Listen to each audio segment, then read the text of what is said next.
بدلون د پولیس رادیو سلسله واره ډرامه هر پنجشنبه د شپې 8 بجې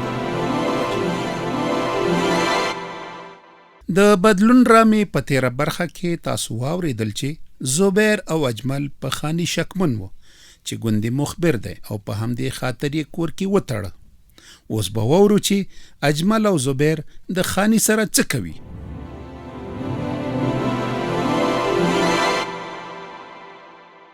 خان اوس په دې بد څه وکړو؟ دا رنګ به یې څنګه له منځه لاړ شي؟ ما ته یې هم کومه لاره چاره نه راځي، که نن وختي مې درته غم خوړلو. زه خو چې پته ګورم خاني ته مې ډېره غوسه راشي، وایم چې په وهلو ترې بوس غوسه یې جوړ کړم. غوسه خو ورته زما هم ډېره راځي، خو څه وکړم چې اوس هیڅ په لاس نه راځي. کوم کار یې چې خراب کړی نو هغه یې هسې هم خراب کړی دی.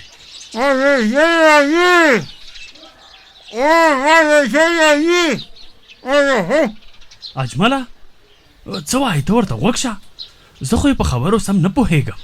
خو زه بیا په خبره پوهېږم، دی نور هېڅ څه نه غواړي، وهل غواړي.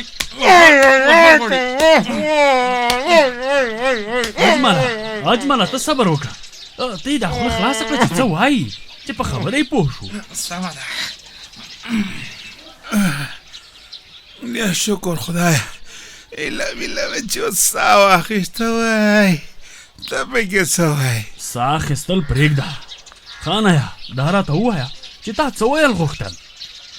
وای ما ویل چې د رنګ بیولو لپاره که له تیزابه کار واخیستل شي نو ښه به وي، څه پوه شې. وای خدای توبه، وایم چې دې بد سره دغه تیزاب په تا در واچم نو ایله به مې زړه یخ شي. ای خدایه، یاره ډېر ظالم انسان یې اجمله، هېڅ دې راباندې زړه نه خوږېږي. حال دا چې د یو څه وخت لپاره خو دې ملګری پاتې شوی یم، څه پوه شي. وای درته وایم زما اول نه خوښ نه وی، خو دغه زبیر را سره شریک کړی. اجمل جانه دی به لګیا وي، د ده کیسه کې مه کېږه.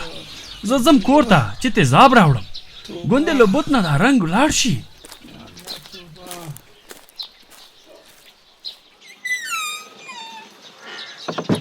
اوس خو زبیر هم لاړ، ښه به در باندې زړه یخ کړم. خیر دی اجمل جانه، ما پرېږده دعا به درته کوم، څه پوه شوې؟ دعا دې ځان ته که به ځان ته، ځکه چې اوس داسې کار در باندې کوم چې تل به یاد ساتي. خیر دی. وای الله، خانې و خانې پاڅېږه، دا څه در باندې وشوه؟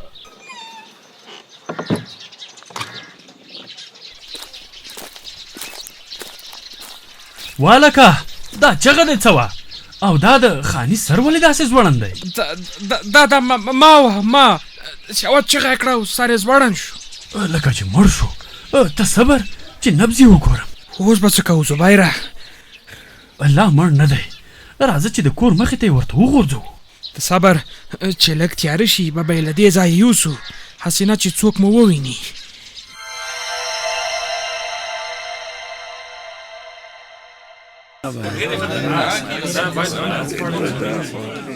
کلیوالو تاسې لږ غلی شئ چې ملک زمان خان درته ضروري خبره کوي. چې دا بیا څه خبره ده؟ د دې ملک کوم د سره بل کار نشته، یوازې خلک را غونډ کړه او له کاره یې وباسه. ته پکې څه وایې؟ قدوس ماما، لانجه خو جوړ هم ستا له لاسه ده. هغه په ساک کې د ماشوم غورځېدلو په هکله نن را غونډ شوي یو. نو د هغه ماشوم خو وخته جنازه او دعا هم وشوه او تاسو اوس ورته غونډې نیسئ. ته پکې څه وایې؟ خو چې دا ماشوم له کومې وجې ساته لوېدلی، دا باید روښانه شي تر څو په آینده کې د داسې پیښو مخنیوی وشي. او نن را غونډ شوي په همدې مخه یو چې په دې غونډه کې یوې نتیجې ته ورسېږو. جمال سمه خبره کوي، نن باید یوې پرېکړې ته ورسېږو تر څو آینده کې نورې میندې بورې نه شي او نه کوم بل کور د غم په ټغر کینی. دا نو اوس اسانه خبره ده، هره کورنۍ د خپل ماشومان وڅاري، او څوک چې د خپلو ماشومانو څارنه نشي کولی نو د څا والا دې کې څه کولی شي؟ ته پکې څه وایې؟ د څا والا دا کولی شي چې د خپلو ساګانو سرونه دې بند کړي او کومې ساګانې چې وچې دي نو هغه ساګانې او برمې دې ډکې کړي. دا نو اوس د کوم ځای انصاف شو چې غلطي یو نفر کوي او سزا دې بل څوک ګوري؟ ته پکې څه وایې؟ قدوس ماما څنګه مو د یو سزا بل ته ورکړې؟ دا خبره دې لږ واضحه کړه.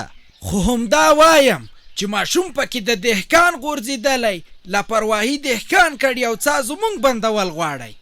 ته پکې څه وایې؟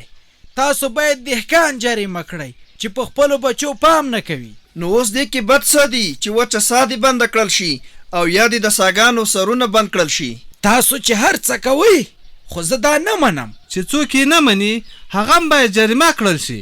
داسې به نو بیا موټرې او ټیکټرې هم نه چلوو چې هسې نه څوک پرې ووهو.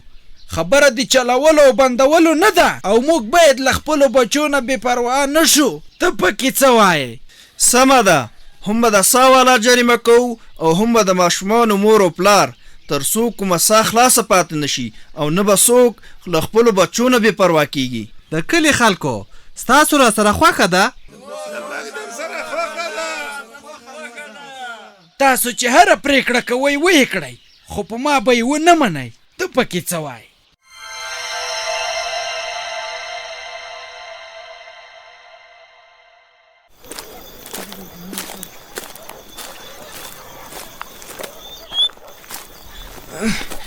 زبیره تو وګورم دا د خاني کور دی که نه؟ تیاره ده، څه راته سم نه ښکاري. ته صبر ګورم یې. نه دا کور د خاني نه دی، لا هم مزل را تر غاړې دی. کاشکې مو موټر یا په موټرسکیل راوستلی وای. موټر کې دې راوستی شو، په هغه لاره کې چیک پاینټ ولاړ دی، سمدستي یې نیولو که نه؟ ښه اوس خو مخکې راغلو. ته وګوره دغه د خاني د کور دروازه ده که نه؟ ما ته خو همدغه ښکاري.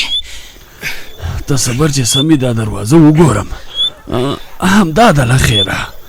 ښه نو اوس ونیسه چې په قلاره دې شان راکوز کړو. ظالم دومره ښکاري نه، خو سم دروند دی ده. خو ایخوا دیخوا ګوره هم، هسې نه څوک مو ونه ویني. ګورم هره خوا ګورم، څوک مې په نظر نه راځي. خانه خو مو راورساوه، اوس نو ځه چې پښې سپکې کړو. اوس خانه همدلته همداسې پرېږدو؟ ښه به نه وي چې ډاکټر ته مو رسولی وای. ته لیونی یې لیونی، هلته به درله پوښتنه نه کوي چې دا ولې په زوره ځان په غم که کړوي. درته مې وویل ځه نور چې ځو. چې اوس دا مړ دی او که ژوندی دی؟ که مړ وي هم مې بلا ورپسې او که ژوندی وي هم، زموږ له سره بلا لرې شوه. ځه چې ځو.